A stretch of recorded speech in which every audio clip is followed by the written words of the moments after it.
Halo teman-teman, selamat datang di channel APK27 bersama saya Putri. Di video pertama ini saya akan mereview salah satu film Hindi yang berjudul Tare Zameen Par. Film ini disutradarai oleh Aamir Khan, Amol Gupta, dan Ram Madhvani. Film ini diperankan oleh Darshil Safari, Aamir Khan, Tishka Chopra, Vipin Sharma, dan Tana Chheda. Cerita dalam film ini diawali dengan ditampilkannya sosok anak laki-laki bernama Ishan yang baru saja pulang sekolah. Tiba di rumah, Ishan disambut dan dibukakan pintu oleh ibunya. Ishan berlari menuju kamar dan menaruh tas, lalu ia menuju ke ruang makan menyimpan ikan-ikan kecil tangkapannya ke dalam wadah yang berisi air, yang ia letakkan di atas kulkas. Begitulah Ishan, seorang penderita disleksia yang belum bisa membaca, menulis, dan berhitung. Ia lebih tertarik dengan hal lain daripada belajar di kelas.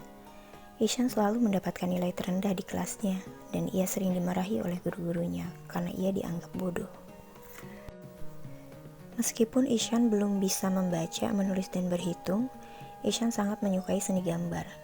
Salah satu media edukasi yang ia senangi adalah puzzle. Saat bermain puzzle gambar di kamar, Ishan ditanya oleh ibunya, apakah nilai ujiannya sudah keluar atau belum. Namun Ishan tidak memberikan respon. Ia tetap fokus saja dengan alat bermainnya.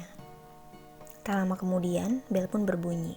Datanglah kakak Ishan yang bernama Johan. Johan pulang sekolah lebih cepat karena ada praktek di sekolah yang dibatalkan oleh gurunya. Berbeda dengan Ishan, Johan justru selalu menjadi yang terbaik di kelasnya. Johan bercerita kepada ibu dan adiknya bahwa ia menjadi yang terbaik dari semua mata pelajaran. Ishan pun memperhatikan kakaknya dan tampak berseri-seri mengetahui kecerdasan kakaknya.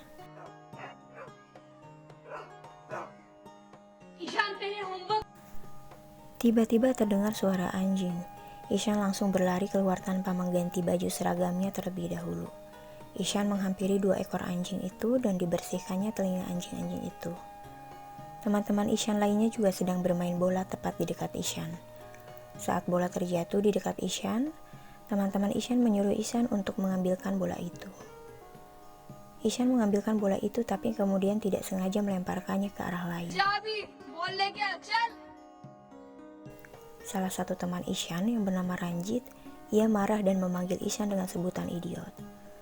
Ishan pun kesal karena dibilang idiot, tapi Ishan terdiam saja pada awalnya. Ranjit marah karena Ishan tidak mau mengambilkan lagi bola itu. Lalu Ranjit pun menyerang Ishan.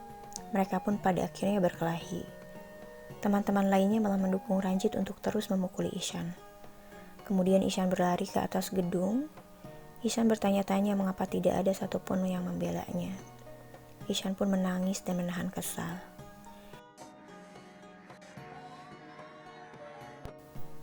Ishan tiba di depan pintu rumahnya. Ishan melihat ibunya Ranjit sedang marah-marah di depan ayahnya karena Ranjit merasa terluka oleh pukulan Ishan saat berkelahi. Ibu Ranjit meminta agar orang tua Ishan mendidik dan mengajari Ishan sopan santun. Ibu Ranjit marah karena Ishan telah memukul Ranjit, padahal Ranjit yang mulai menyerang duluan. Selain itu, luka Ishan lebih parah dibandingkan Ranjit. Bukan malah membela anaknya, ayah Ishan menampar Ishan karena kejadian ini sudah berulang kali terjadi. Ayah mengancam akan memasukkan Ishan ke asrama jika muncul keluhan-keluhan lain, baik dari tetangga maupun sekolah. Melihat Ishan yang juga terluka dan berdarah, ibu Ishan tetap menasihatinya dengan penuh kelembutan. Hari demi hari berlalu, Ishan tetap dengan kesulitannya membaca, menulis, dan berhitung. Ketika itu di ruangan kelas, seorang guru sedang mengajar dan menjelaskan kata-kata sifat. Ishan tidak tertarik untuk belajar. Ia malah berdiam diri di jendela kelas melihat ke arah luar. Guru itu menegur Ishan dan menyuruh Ishan untuk membacakan kalimat pada buku dan meminta Ishan untuk menemukan beberapa kata sifat. Jangankan untuk membacanya, membuka halaman buku pun Ishan tidak paham. Ishan terdiam sejenak lalu berkata, "Mereka menari." Seketika teman-teman di kelasnya menertawakannya. Padahal maksud Ishan mereka menari adalah Ishan kesulitan untuk membaca dan menggabungkan huruf menjadi sebuah kalimat ataupun kata. Guru Ishan pun mengira bahwa Ishan sedang melawak, padahal Ishan tidak bermaksud demikian. Selain itu, guru Ishan merasa tidak dihargai dan menyuruh Ishan untuk keluar dari kelasnya. dan Ishan pun pergi meninggalkan kelas.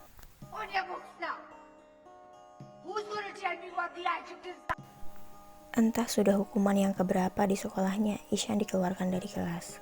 Hukuman tersebut menjadi bahan olokan teman-temannya kepada Ishan.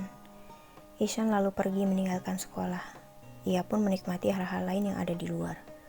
Melihat proses pembangunan gedung bertingkat, melihat pedagang berjejer di tepi jalan, melihat sebuah pertunjukan dan beberapa hal lainnya di luar.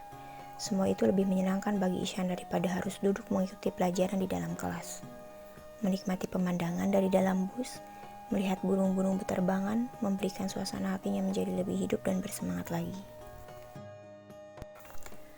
Malam pun tiba, Ishan bercerita kepada Johan bahwa Ishan bolos setelah pelajaran pertama selesai. Ishan tidak mengerjakan PR matematika, sehingga Ishan keluar sebelum dihukum dan Ishan pergi berkeliaran di jalanan. Johan pun terkejut dan marah, karena berkeliaran di jalanan bisa membahayakan Ishan. Setelah bercerita, Ishan meminta Johan untuk menuliskan surat keterangan absen. Johan pun tidak dapat menolaknya. Suatu hari, ayah Ishan sedang duduk di sofa sambil membaca koran dan majalah. Ayah menemukan sebuah kertas dan membacanya. Ternyata itu adalah surat sakit yang dituliskan Johan untuk Ishan. Ayah dan ibu Ishan marah kepada Ishan, terutama ayahnya yang memaki-maki Ishan setelah mereka mengetahui bahwa anaknya bolos dan pergi menyusuri jalanan tanpa tujuan sendirian. Ishan pun hanya bisa tertunduk merasa bersalah. Setelah kejadian itu, kedua orang tua Ishan pun datang ke sekolah untuk membahas perkembangan belajar Ishan. Berkumpul beberapa guru dan kepala sekolah. Pihak sekolah mengeluh karena Ishan tidak ada perubahan dari tahun ke tahun. Ishan sering tidak memperhatikan pelajaran di kelas dan selalu membuat kekonyolan. Bagi mereka, Ishan adalah anak yang paling bodoh. Kepala sekolah menyerah dan menyarankan orang tua Ishan untuk memasukkan Ishan ke sekolah luar biasa. Ayah Ishan kemudian menelepon Paman Suresh untuk membantunya mengurus kepindahan sekolah Ishan ke asrama. Ishan tidak mau mengikuti perintah ayahnya untuk pindah sekolah. Dan ibunya Ishan pun sempat kurang setuju karena mengingat Ishan tidak pernah jauh darinya sejak kecil. Tapi ayahnya kemudian menjelaskan bahwa semua yang dilakukan adalah demi masa depan Ishan. Ishan pun menangis. Setelah pesta kembang api, keesokan harinya Ishan dikirim ke asrama. Dengan berat hati, orang tua Ishan dan Johan pergi meninggalkan Ishan di asrama. Ibu Ishan pun menangis sambil mengepalkan tangannya. Ada harapan dan doa dalam tangisnya. Berharap semoga keputusan itu yang terbaik untuk Ishan. Ishan pun menangis, merasakan sedih karena kini telah jauh dari orang tua juga kakaknya. Seperti biasanya, Ishan tetap merasakan sendiri, berbeda dalam keramaian, tidak bersatu dengan teman asrama yang lainnya. Saat waktu tidur tiba pun, Ishan tidak dapat sedikit memejamkan matanya. Ia masih diliputi oleh kesedihan yang mendalam. Hari pertama Ishan belajar di asrama pun dimulai. Pak Guru memperkenalkan Ishan kepada murid lainnya dan mengatur tempat duduk Ishan. Ishan duduk di samping Rajan, seorang anak cerdas dan memiliki hati yang baik. Pak Guru sengaja menempatkan Ishan duduk berbarengan dengan Rajan, dengan harapan Rajan dapat membantu Ishan untuk bisa lebih baik. Pak Guru kemudian menyuruh Rajan untuk membacakan puisi dan menugaskan Ishan untuk menerjemahkannya. Setelah Rajan membacakan puisi, Ishan berusaha menjelaskan apa yang terlintas di benaknya. Namun, Pak Guru memarahi Ishan karena menurutnya, penjelasan Ishan tidak nyambung dengan isi puisi yang dibacakan Rajan. Seisi ruang kelas pun tertawa mendengarkan penjelasan Ishan. Berbeda dengan teman-teman yang lain, Rajan malah memberikan apresiasi kepada Ishan. Rajan berkata, "Kamu telah memberikan penjelasan yang benar. Yang lain hanyalah menjelaskan secara berbelit-belit." Rajan dan Ishan pun kemudian berteman baik. Hari-hari berlalu, harapan agar Ishan mendapatkan guru yang mengerti kondisinya sepertinya kian memudar. Tidak ada satu guru pun yang mengerti penderitaan Ishan, sehingga Ishan malah makin tertekan dan terpuruk. Ketika keluarga Ishan berkunjung pun Ishan tidak ingin menemui mereka. Ishan berlari-lari mengelilingi lapangan asrama, menunjukkan betapa marah, kesal, dan tertekannya ia selama ini seperti hidup dalam hukuman. Tapi keluarga Ishan tentu memahaminya.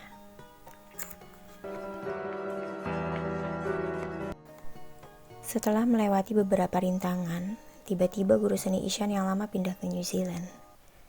Kemudian digantikan oleh guru tampan dan memiliki metode mengajar yang sangat mengasyikkan. Namanya panikum. Saat pelajaran seni akan berlangsung, terdengar suara seruling dari arah luar yang dimainkan oleh panikum. Kesan pertama sudah sangat menceriakan. Seisi ruangan ikut menari dan bernyanyi bersama panikum. Tapi Ishan masih belum berubah. Suatu hari Panikum melihat Ishan sedang dihukum. Panikum menyapa Ishan, namun Ishan mengurungkan diri seperti ketakutan. Setelah itu Panikum menemui Rajan dan menanyakan tentang Ishan. Merasa ada sesuatu hal yang perlu dipecahkan, Panikum akhirnya mencari-cari informasi tentang perkembangan Ishan. Panikum membuka buku-buku tugas Ishan dan menganalisanya. Panikum bisa memahami bahwa Ishan ternyata mengalami disleksia. Panikum mengambil langkah awal untuk membantu Ishan, yaitu dengan mendatangi rumah Ishan. Di sana ia menanyakan kepada orang tua Ishan kenapa Ishan sampai dikirim ke asrama. Ayah Ishan hanya menjawab karena banyak keluhan, Ishan nakal dan malas belajar. Kemudian Panikum berusaha menjelaskan kepada keluarga Ishan bahwa selama ini Ishan mengalami disleksia. Panikum menjelaskan sembari menunjukkan bukti-bukti yang telah ia dapatkan dari buku tugas Ishan. Semua yang ia lakukan itu untuk lebih meyakinkan orang tua Ishan. Dan Panikum juga menjelaskan bahwa saat ini yang Ishan butuhkan adalah kesabaran, dukungan, dan waktu. Namun ayahnya tetap tidak percaya dan malah membandingkan dengan Johan. Padahal Ishan justru memiliki kelebihan juga, yaitu dalam seni gambar. Ishan painting करता है? Setelah mendatangi rumah Ishan, keesokan harinya Panikum bercerita di kelas tentang beberapa tokoh hebat yang mengalami disleksia. Yang melihat huruf seperti menari-nari, tidak dapat baca juga tulis, tapi teorinya bisa menggemparkan dunia. Wajah Ishan pun tampak tegang. Lalu Panikum menunjukkan foto Albert Einstein. Ternyata yang sedang Panikum ceritakan adalah Albert Einstein. Selain Einstein, Panikum juga menceritakan tentang beberapa tokoh lainnya, yaitu Leonardo da Vinci, Pablo Picasso, Agatha Christie, yang semuanya itu mengalami disleksia. Sejak saat itulah, Ishan kembali bersemangat, dan ia mampu mengekspresikan dirinya di kelas seni bersama Panikum. Selain mendatangi rumah Ishan, Panikum pun berdiskusi khusus dengan kepala sekolah tentang Ishan. Kepala sekolah menjelaskan bahwa Ishan akan lebih cocok untuk ditempatkan di sekolah luar biasa, karena tidak ada guru-guru yang sanggup mengajarinya. Lalu Panikum menunjukkan potensi Ishan lewat gambar-gambar yang dilukis oleh Ishan, dan meyakinkan kepala sekolah untuk memberikan kesempatan pada Ishan. Panikum juga meminta izin kepada kepala sekolah untuk mengajari Ishan di luar jam pelajaran, tentunya untuk mengajari baca, tulis, dan berhitung. Kepala sekolah setuju. Pada akhirnya Ishan mendapatkan guru yang tepat. Dengan keramahan Panikum dan metode belajar yang berbeda, Ishan berhasil melewati penderitaannya. Banyak perkembangan yang Ishan dapatkan setelah belajar dengan Panikum, baik dalam membaca, menulis, menghitung, terutama dalam pelajaran seni. Seiring perkembangan dan peningkatan belajar Ishan, orang tua Ishan pun sadar akan beban yang dipikul anaknya. Ayah mendatangi Panikum dan menjelaskan bahwa ia dan juga istrinya telah membaca semua artikel tentang disleksia. Sebagai orang tua, ayahnya menyadari bahwa selama ini hanya kemarahan yang diberikan kepada Ishan. Lalu Panikum menambahkan bahwa Ishan membutuhkan support dan figur orang tua yang selalu bilang sayang terhadapnya dalam kondisi apapun. Ayah Ishan pun pergi dan malu akan apa yang telah dilakukannya selama ini. Ditambah lagi saat melihat Ishan yang sedang membaca majalah dinding, ayah semakin terharu.